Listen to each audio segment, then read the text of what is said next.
There were protests and counter-protests, and most of them marked by violence in major Nigerian cities on the first day of the August hunger demonstration codenamed End Bad Governance in the country. Thursday's rallies, which were meant to be peaceful protests against harsh economic conditions, turned bloody in some states as protesters and security operatives clash. Symbols of authority and private property worth millions, if not billions of naira, were destroyed in some states, including the nation's second commercial capital, Kano. Here in Abuja, the Federal Capital Territory, security forces dispersed scores of protesters, with some of them reportedly injured. Across the country, some protesters were reportedly killed while participating in the End Bad Governance protests on Thursday. These latest developments have heightened debates among Nigerians, as many opine that the federal government is vindicated for taking a strong position against the protests in the first place, warning that bad elements had plans to mar the peaceful rally with violence. To that effect, 24-hour curfew was imposed in Kano, Borno, and Yobe states to restore law and order. But on the flip side, there are people who believe that government at national and subnational levels are to be blamed for failing to take care of the citizens in these trying times. Good evening to you from wherever you may be watching this. Just to know that Trust TV cares about your safety and that of your loved ones. And for that, please stay safe. I'm Hamza Idris, live from the Daily Trust Tower here in Abuja. But before we start the conversation, let's take a look at the timeline of protests in Nigeria.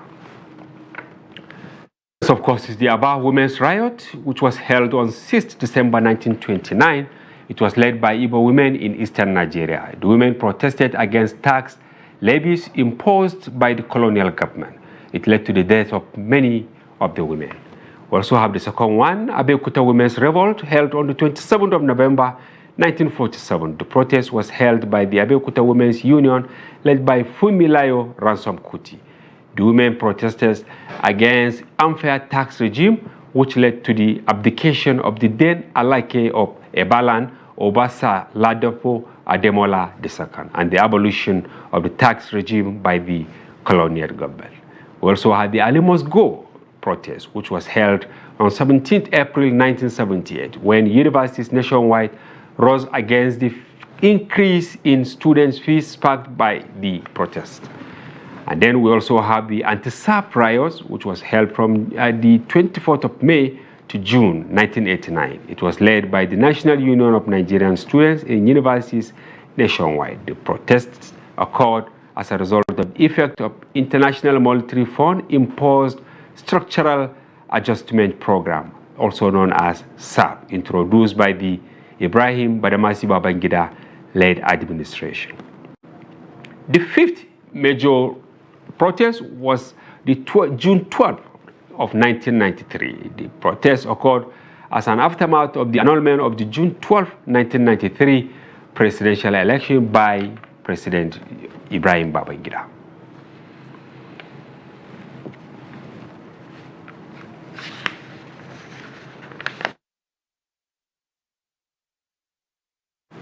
Yeah, and of course, we now have just recently the NSAS protest, which began on the 20th of October 2020. The protest was held by Nigerians within and outside the country to end police brutality.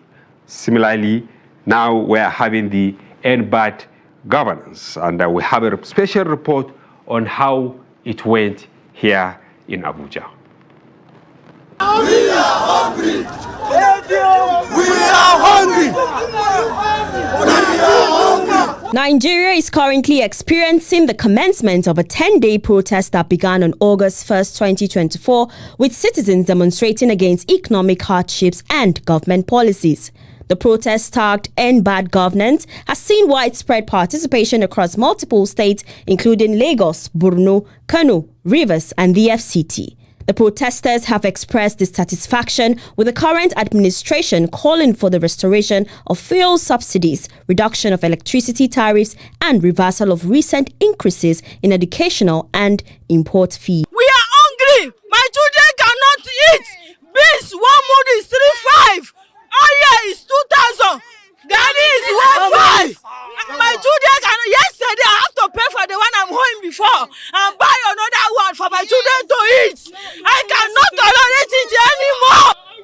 to suffer for this country. For how long continue to suffer like this? How much be our money will get for this country? We just did the suffer for this country. Now we don't tire. It's small country like Burkina Faso fit set us stand up for that country. We Nigerians will fit do one now. The government should do what we want. They should change. They should bring down the price of fuel. We need our subsidy back. The government should not, the police should not come here to tell us what to do or where to go. We are outside. We want to get to the government and not to the police. So the government should do what we want. Bring back subsidy. Bring back subsidy. And kidnappers. And Boko Haram. Bring back subsidy. Yes, Nigerians are out to express their fundamental rights as enshrined in Section 40 of the Constitution to assemble, associate, and protect their interests.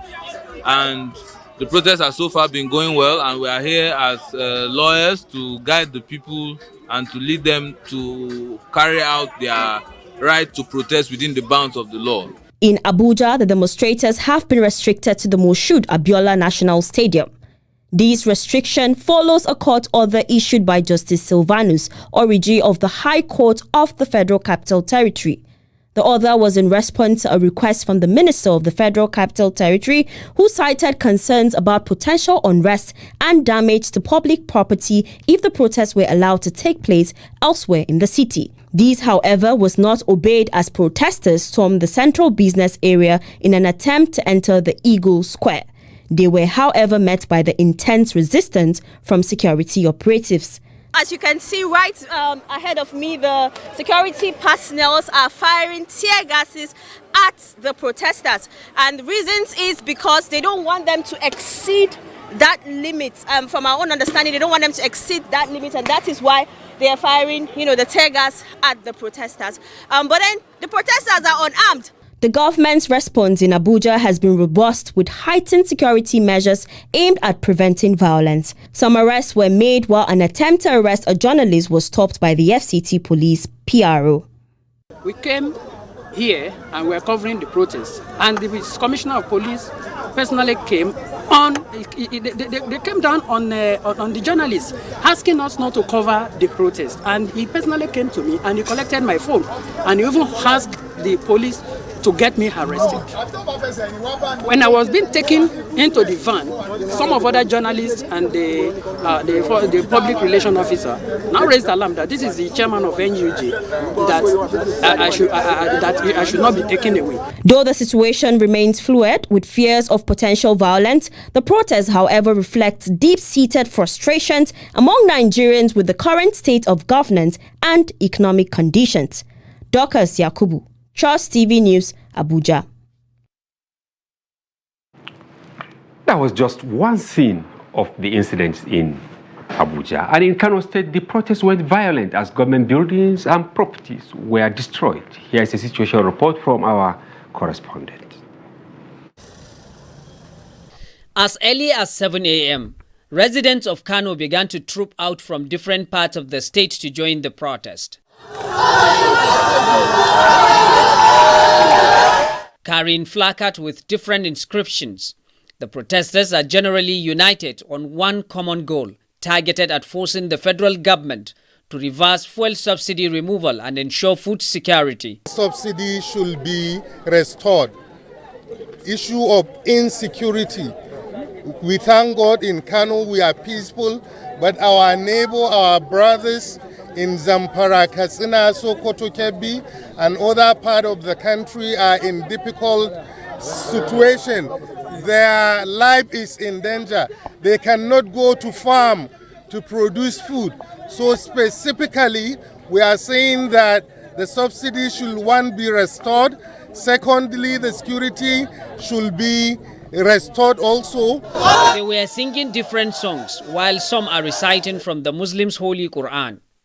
According to them, this protest is necessary considering the current economic hardship occasioned by the fuel subsidy removal. The purpose of coming out here is to protest, peaceful protest. Yes. Protest. Peaceful protest. That's why we are out here. We are not fighting anybody. We want the government to bring back subsidy. They should bring back subsidy. People are dying of hunger. People are crying. People are dying. Enough is enough. The protesters met at Kofar Nasarawa, and then marched to the state road in their thousands. Although generally peaceful at the moment, but there were reports of violence and looting of both private and public properties in some part of the states. However, organizers of the protests have distanced themselves from any act of violence. What we are ensuring the public is that this protest is purely peaceful. We have no intention to any violence. We protesters, we have zero tolerance of violence. So we are going to follow constitutional rights, which give us right to struggle, to say no to the government, to register our grievances. There are so many ways to challenge the government policies that will affect the life and livelihood of the people. The crowd across Kano metropolis is unprecedented, and the protesters unrelenting in what they call struggle for freedom. Idris Jubrin, Trust TV News, Kano. And that was another scene from Kano. And to analyze the events that shaped the End Bad Governance protest here in the studio, we have Honorable Lucky Obiyen, former governorship aspirant of the Labour Party in Edo State, who is also a human rights activist. We also have Isaac Abrak. He's a hostile environment journalist with vast experience covering national and international issues. Gentlemen, you are welcome to the studio. Thank you. Thank you very much. Maybe you should have a stick of relief as we take, a brief, and then we will be back shortly. Yes.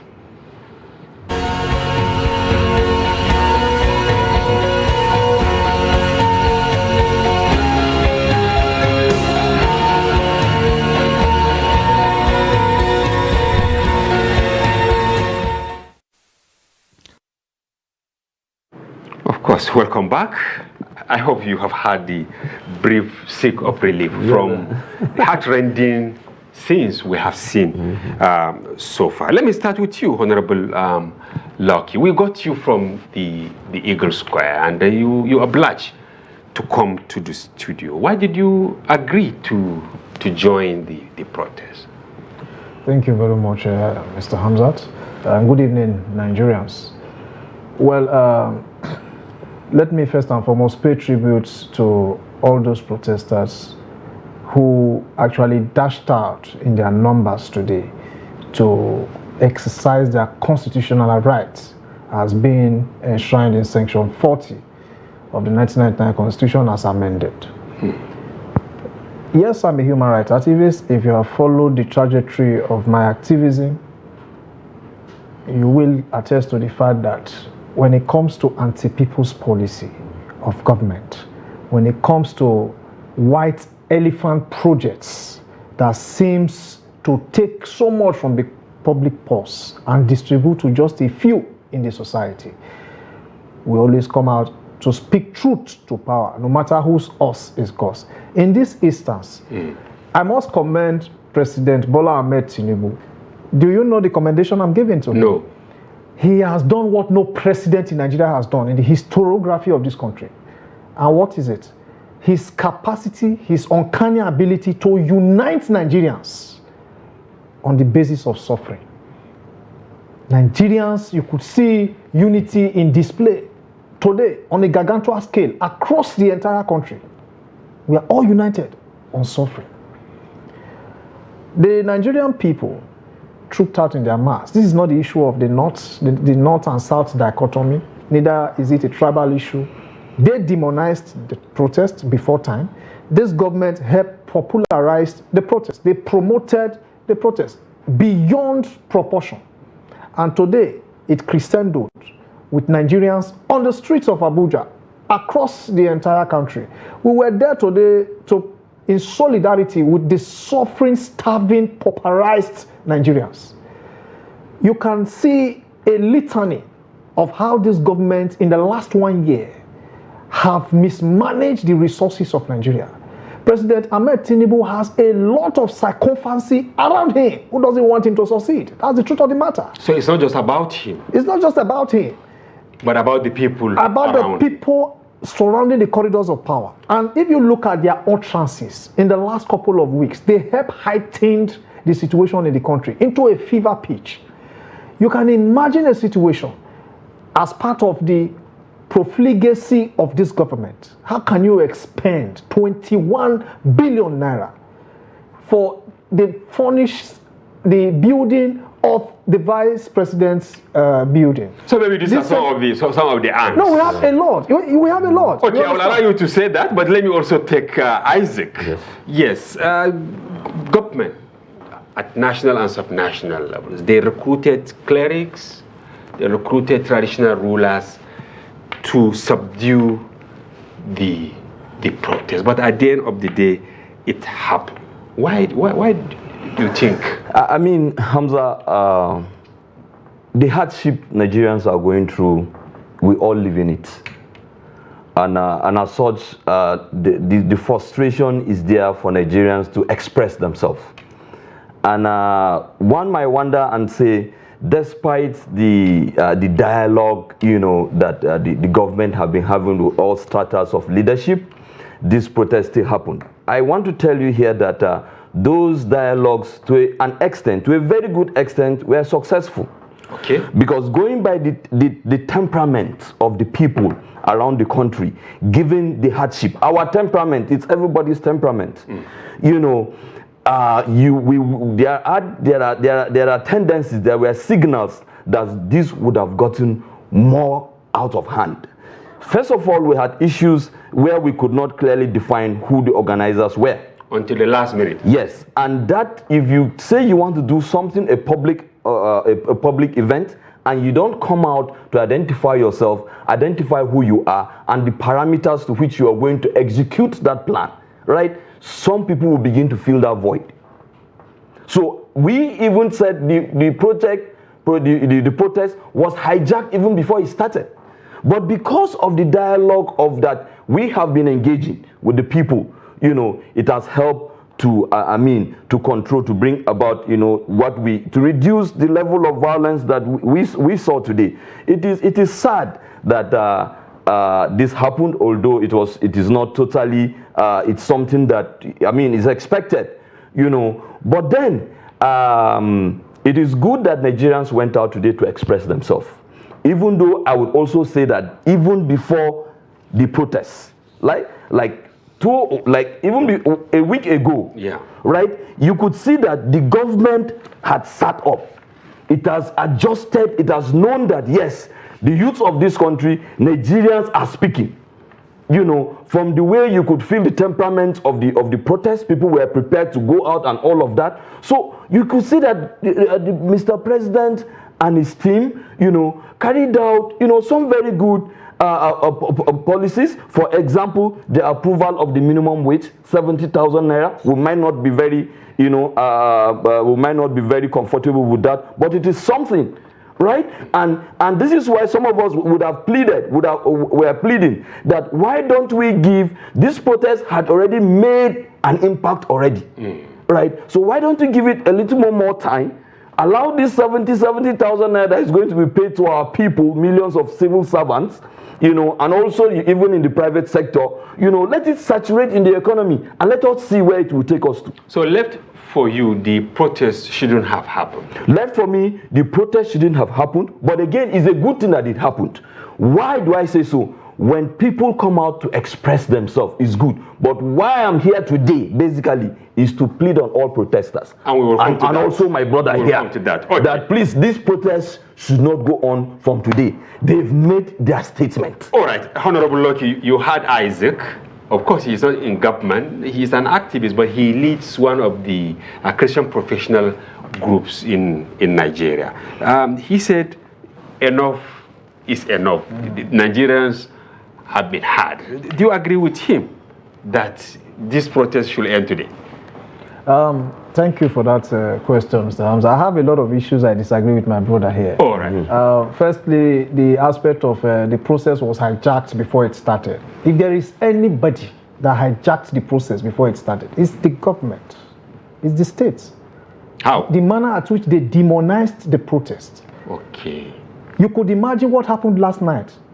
The Federal Capital Territory Minister obtained a black market injunction at nocturnal hours to restrict Nigerians in the FCT. to the stadium in a constitutional democracy. That is an aberration in any democratic setting. An attempt to gag the people, to ventilate their anger, their grievances. It is unacceptable. Secondly, he did talk about as one of the plus for this administration within the last 1 week in order to see how they can quell the protest, the issue of the minimum wage of 70,000 naira. It is on record that our neighboring Niger here, Niger Republic, how much is the minimum wage there? It's about 120,000 naira. If you go to Kenya, that has been on protest, it's about 180,000. But they are still protesting. And they are still protesting. Angola, the trade union and Congress in Angola, the organized labor in Angola, they trooped out en masse before now, and they were able to broker a truce with government to get to $120. And you know what that means in the Nigeria setup? So a paltry sum of 70,000 naira that cannot even purchase a bag of rice. So what I'm trying to say here is that Nigerians, this is just day one. This is day one of the protest. And the most interesting thing is that we've been so peaceful. We're peaceful, well coordinated. And that is to tell you, one of our mantra is that public infrastructures must not be defaced by anybody. Individuals, shops, and businesses of government must not be looted. Coordinate yourself, air your grievances. But any attempts or attempted attempts, let me borrow the language of the late Sani Abacha, any attempt for the government to restrain protesters from exercising their constitutional right. The people say, we are fed up. That is the hashtag EdMart governance. It cuts across every strata, every facet of the economy. And we are saying, the only way we have access to the corridor of power is to come on the streets. You cannot restrict us through a black market injunction to the stadium. We are not organizing a carnival, for crying out loud. All right. Isaac, yes. you had Honorable Lucky. Now, for 95 years, because the first major protest was in 1929, the Abrak Women's Riot. You know, at the beginning of the program, we mentioned quite a number. Do you think protest is actually a potent weapon to draw attention of governments? Because we've been having it. We thought this one would not be violent. And here we are. Look at what happened in Kano. Look at what happened in Borno. Look at what happened even here in Abuja. A number of people have been killed. Many have been maimed. To be honest, Hamza, if you look at the Nigerian politics since independence to today, you would, if you look at the trajectory of our growth and development vis-a-vis other countries in the world, you would know that protest, is still viable. Is still a viable project means of communication to the leadership of this country. Why am I saying so? Just a quick Google, just Google looting in Nigeria, and you will not see, you can't count the number of stories that you will see about how our Commonwealth, has continuously, been siphoned and taken away from us. So therefore, this over the years, has accrued in people's mind, but of course we give, and this is where Bola Ahmed Tinubu makes the difference. When he said he commends Bola Ahmed Tinubu for uniting Nigerians on hunger, I thought he was going to say he was going to commend Bola Ahmed Tinubu for having the audacity to carry out steps that other leaders have been afraid to do. For instance, the removal of the fuel subsidy. Everybody believes that. Everybody from even before now have always known that the payment, the monies that we're wasting in giving people who supply fuel to us, and they still take that money and still take those, and we still don't have fuels in our filling stations. They still take some of these monies this fuel which they have been subsidized on, and take it and sell it across the borders. It has not really helped our country. So you are with the president on the removal of fuel subsidy? I am absolutely with the president on the removal of the subsidy, and I heard today clearly the voice of the protesters, which was a valid point. That what? That about the high, the cost of living. True, the cost of living is high. And why is that? Because of the fuel subsidy, largely because of the removal of the fuel subsidy. But then, Hamza, we Nigeria we are at a stage right now where we have low-hanging fruits. It's just for us to have more trust, a bit of trust, hope. You can never lose hope in any situation, especially an organized situation. We are still a sovereign country with laws and constitution, with leaderships, right? Even this protest was not outcasted. It was just that okay, the government said this is where you're supposed to protest. But I can see Lucky. But you are not on the same page with him. Let me land. Okay. Now, this is August. One of the primary causes of the sudden rise in cost of living is the removal of fuel. Agreed. Right? Now, we have our own refineries. The Dangote refinery, which has been disowned by a section of the government. The Dangote refinery, it is going to pump us fuel by the end of this August. We have to believe in that. You cannot continuously be a doubting Thomas. Okay. The Warri refinery is joining. The Port Harcourt refinery will join in August. Kaduna refinery will join. If we have these refineries, let's be positive. If we have these refineries supplying us fuel, all together, these refineries will pump in at least 70 million liters of fuel every day. And the average liters of fuel that we consume in Nigeria is not more than 34 million.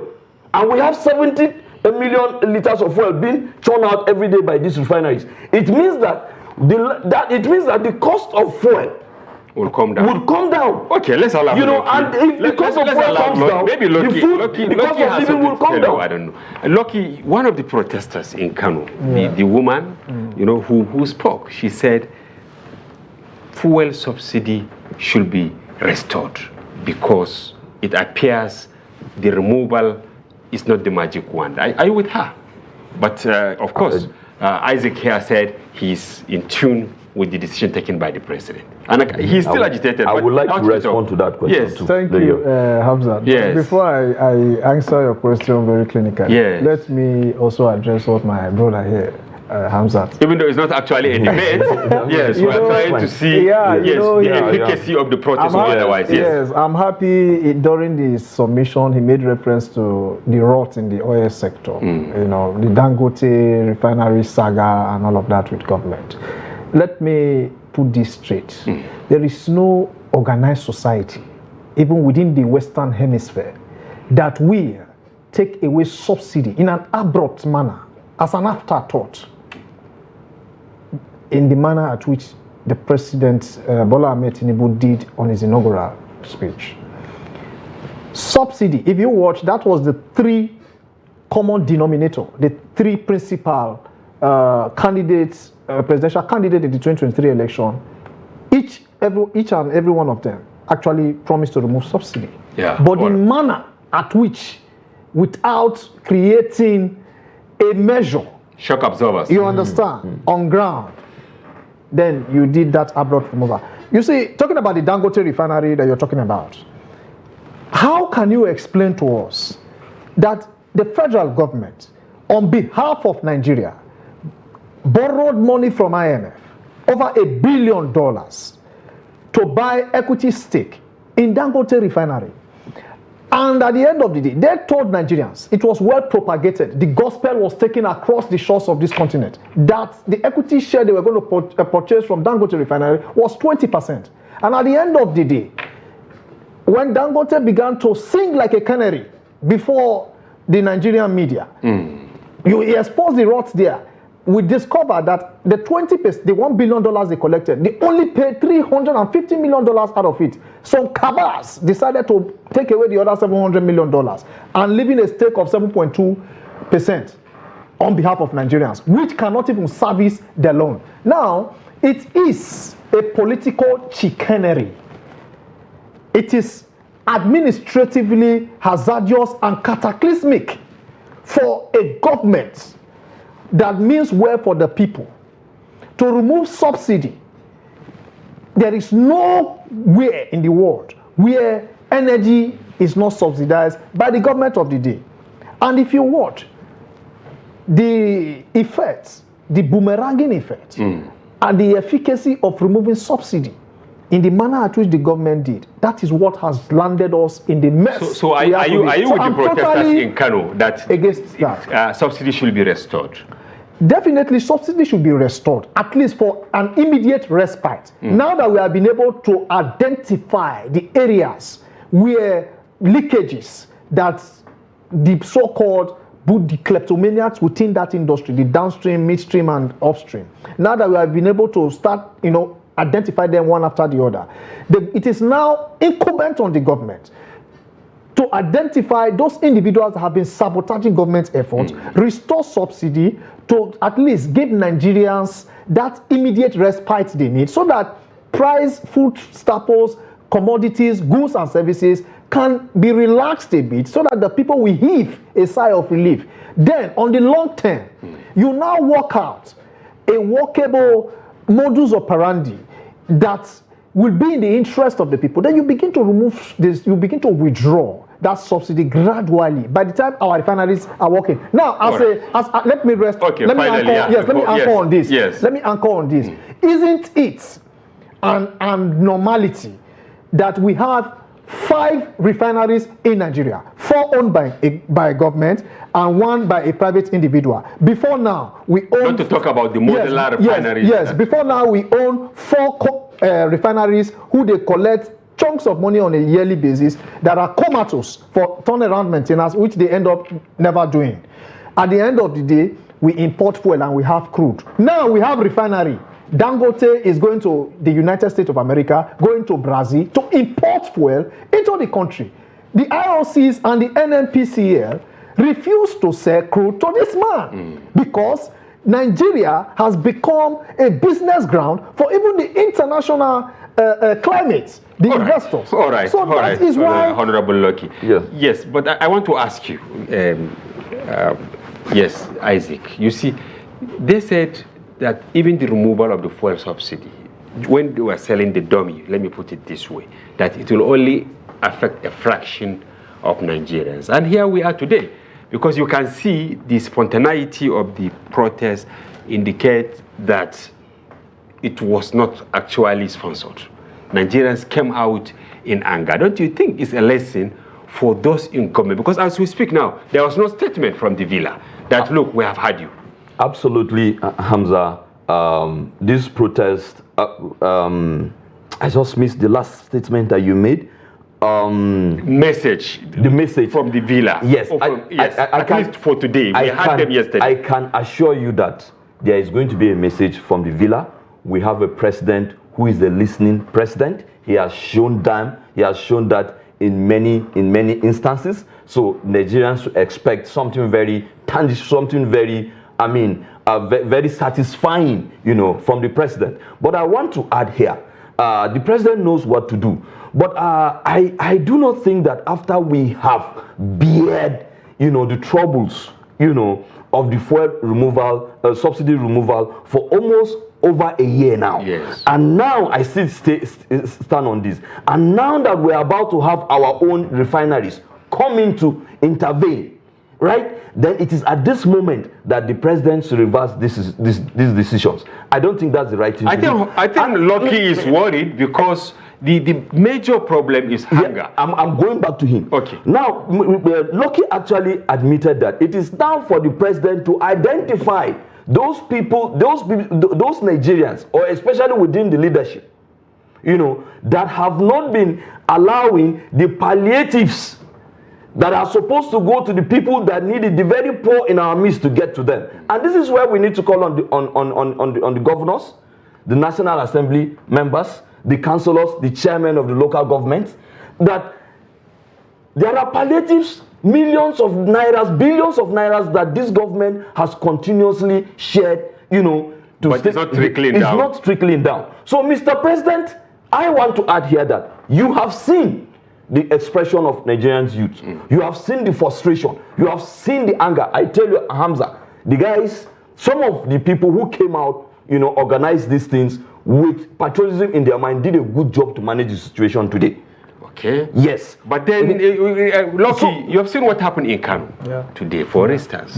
It also happened in Yobe State, especially around Potiskum. We also had similar experience in Maiduguri, Borno State. This process has been hijacked. You like the protest, but look at what happened. Massive looting in Kano. Are you not worried?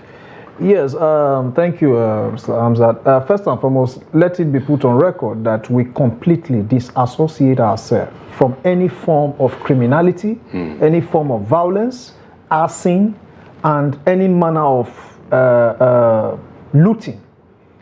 The protest is supposed to be peaceful everywhere, just like we had it in the FCT, despite the fact that we were being tear-gassed, and a lot of journalists and protesters were being manhandled. We had situations where tear gas actually, injured so many of the protesters. Are you not saying the security operatives did not manage that very well? No, that of Kano. Abuja, yes. That of Kano. You and I know that there is the political climate in Kano is already tensed before the protest. You and I know that the governments at the subnational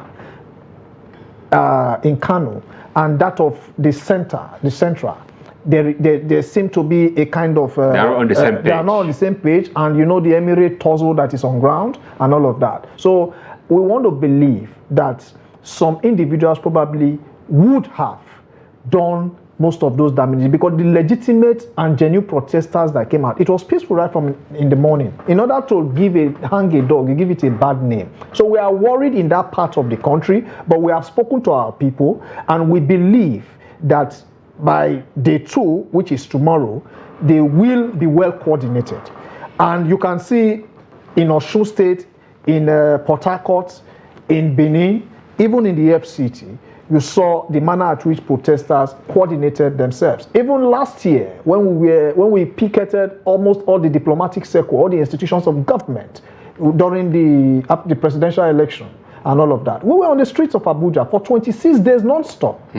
We at the end of the day, on the 30th day, we made a deposition in the European Union. You understand? We made a deposition. So within those days, there was no record of violence. So we are quite worried with those pockets of violence that has been recorded in all of those states. But we are using this medium to appeal to our members, to Nigerians, no matter how angry you are. The institutions of state, the public facilities must be protected from street urchins, from government-sponsored thuggery. They must protect the facilities at the state. All right. Yes, Isaac. Yes, Hamza, I was saying that the leaders who came out with a patriotic desire for this protest, I want to believe they did a good job today, given the level of anger in the society. But I do not trust for how long they can sustain their commitment and energy to control because it's like Lucky is bracing for tomorrow's episode. Honestly, and I want to appeal to Lucky as a Nigerian. I have covered protests for a very long time. I have covered hostile situations for a very long time. Early days of protests do not have much violence. It is as it goes, and as it goes, the bad eggs, the hijackers, will begin to plan on how they would outwit, those ones who are trying to maintain it. So I am saying to my brother here, and the other protesters, my friends who are all out there, our brothers, we are all speaking for us. But we are saying that you've spoken enough. Please, this protest is enough like this. Mr. President, you have heard the message. Come out and give us and address the people. And now, the National Assembly, I repeat, the governors, all stratas of leadership, you must be able to account for every penny that has been given to you and make sure that every bag of rice that is given to the indigents, kept in the store, it should get to those people that is getting to them. All right, Lucky, what is really happening in the south, especially the southeast? It's like the protest did not happen there. Oh, it was extremely light. Why do you think so? Was it planned that it should not happen? Today is day 1, and following the preponderance of demonization of the protests by government officials, both at the national and subnational level, they actually sent a shock waves across the entire country. But the resilience of the Nigerian people, they remained resolute, and that was why you could see them. I'm assuring you, by tomorrow, with every sense of decorum, the Southeast, the South-South in its entirety, the North, our brothers in the North, both the Northwest, North Central, and Northeast, everybody will file out. They wanted to see the body language of government today. It was like a litmus test. Okay, that's why they relaxed. That was why you saw some, like Benue. You saw nothing really happened in Benue. But I'm assuring you, by tomorrow, you will see Nigerians file out in their numbers in a decorous manner, without any violence. Are you not afraid that hoodlums will do what they do? We already have a mechanism to checkmate any hoodlum, any potential infiltrator that they think they can sponsor in to come and infiltrate the ranks of these peaceful protesters. We already have a mechanism on ground that we curtail them and we will hand over them to the security agency. We will not allow public. In fact, today, it will also interest you to know that our police, we make sure, we spoke to our people, and they applauded some of the police officers for their professionalism, while some were overzealous and high-handed, because they got conflicting directives from those within the corridor of power. So at a point, they were perplexed. Yes, Isaac, some people believe it was undecorous, the way anti-protesters came out, well treated. You saw them with pickups, shirts, t-shirts, jeans and all that, with water and food. And from all indication, allegedly, they were sponsored by government, especially at the national level, to counter the peaceful demonstrators. Don't you think the government overreached itself, or agents of government overreached themselves? There is no responsible government that would go and fund people to come and protest against protesters. And as such, I believe that the government of Bola Ahmed Tinubu will not indulge in such. Then are you saying those people sponsored themselves? If it is true, some private individuals would have done that. But to be honest, Hamza, I am more concerned about the peace, of Nigeria, because I believe that we are just at a level where things will begin to happen in Nigeria. It's very difficult to believe it. You appear to be so optimistic. Yes, because if you look at, we have a president that is responding to what people are, the yearnings of the people. This protest, you are going to see how Bola Ahmed Tinubu, the president, is going to respond. I am only saying that he must, as the leader who was voted as the president of Nigeria, try to bring the other leaders together to be on board with him. This is what we are calling for. They must be able to cut down on their expenditures. They can't we cannot continue, the government cannot continue to tell Nigerians to make a national sacrifice, because Nigerian citizens have been making national sacrifices all through these days, all through this 1 year. And it's time now for we need to see a commensurate attitude of that sacrifice in governance too. Then I just want to add here about the Southeast, not having come out. As a journalist who has covered Boko Haram, and I've seen how it started like a joke and blew up in our faces. You were there.